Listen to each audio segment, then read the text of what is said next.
देविदास सरकटे म्हणून बोलतो आहे. महाराष्ट्र राज्यामध्ये सध्या जी परिस्थिती बघताय त्या परिस्थितीवर मी माझं मनोगत व्यक्त करत आहे.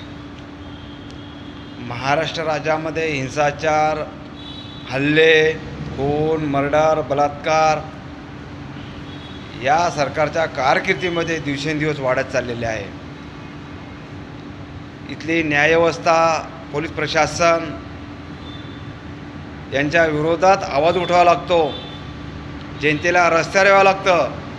मग या राज्यातील आमदार, खासदार, मंत्री, मुख्यमंत्री, प्रधानमंत्री हे नेमके या देशामध्ये करतात तरी काय, असा माझा एकमेव सवाल आहे.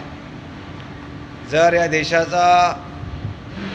देशामध्ये जर अनुचित प्रकार जर घडत असतील तर भारतीय संविधानाने प्रत्येक जिल्ह्याला जिल्हा पोलीस अधीक्षक दिला, कलेक्टर साहेब दिलेत, प्रत्येक ठाणेदाराला, प्रत्येक पोलीस स्टेशनला ठाणेदार नेमणूक केलेली आहे, प्रत्येक ग्रामपंचायतला ग्रामसेवक नेमलेले आहेत. एवढं भारतीय संविधानानं सर्व गोष्टीच्या बाबीचं अवलोकन या देशामध्ये, राज्यामध्ये केलेलं आहे. या संपूर्ण गोष्टीचा तपशील मी बघतोय. पण या देशातील न्यायव्यवस्था जर न्यायाप्रमाणे, जर असंवैधानिक प्रमाणे जर काम करत असतील तर या देशातील जनतेला न्याय कसा मिळेल, असा प्रश्न आता उद्भवतो आहे. म्हणून मी या देशातील सर्व क्लास 1 ऑफिसर अधिकाऱ्यांना विनंती करतोय की आपण संविधानप्रमाणे प्रामाणिकपणे काम करावं ही अपेक्षा करतो.